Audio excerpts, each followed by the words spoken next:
നമസ്കാരം. പ്രധാനമന്ത്രി നരേന്ദ്രമോദിക്കെതിരെ പരോക്ഷ വിമർശനവുമായി RSSR സംഘചാലക് മോഹൻ ഭാഗവത്. ജാർഖണ്ഡിലെ ഒരു പരിപാടിയിൽ വെച്ചായിരുന്നു മോദിക്കെതിരെയുള്ള മോഹൻ ഭാഗവതിന്റെ ഒളിയമ്പ്. ചിലർക്ക് അമാനുഷികരാവണമത്രേ, എന്നാൽ അവിടെയൊന്നും ആഗ്രഹം അവസാനിക്കുന്നില്ല. പിന്നെ ദേവനാകണം, ഭഗവാനാകണം, പിന്നെ വിശ്വരൂപനാകണം എന്നൊക്കെയാണ് ആഗ്രഹിക്കുന്നത്. അതിനും മുകളിൽ എന്തെങ്കിലും ഉണ്ടോ എന്ന് ആർക്കറിയാം, മോഹൻ ഭാഗവത് പറഞ്ഞു. നേരത്തെ ലോക്സഭാ തെരഞ്ഞെടുപ്പിലെ BJPയുടെ മോശം പ്രകടനത്തിന് പിന്നാലെയും മോഹൻ ഭാഗവത് പരോക്ഷ വിമർശനവുമായി രംഗത്തെത്തിയിരുന്നു. യഥാർത്ഥ സേവകന് അഹങ്കാരം ഉണ്ടാകാൻ പാടില്ലെന്നും ആരെയും വേദനിപ്പിക്കാതെ പ്രവർത്തിക്കണമെന്നും മോഹൻ ഭാഗവത് പറഞ്ഞിരുന്നു. മോദിക്കെതിരെയായിരുന്നു ആ വിമർശനവും എന്ന തരത്തിൽ ചർച്ചകളും വ്യാപകമായിരുന്നു.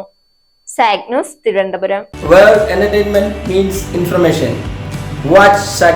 നേരിന്റെ വാർത്തകൾ നിങ്ങളുടെ വിരൽത്തുമ്പിലെത്താനായി സാഗ് ന്യൂസ് ചാനൽ സബ്സ്ക്രൈബ് ചെയ്തും ഷെയർ ചെയ്തും ഒരു ശരിയായ മാധ്യമ നിലപാടിന് നിൽക്കാൻ ഞങ്ങൾ നിങ്ങളെ ക്ഷണിക്കുന്നു.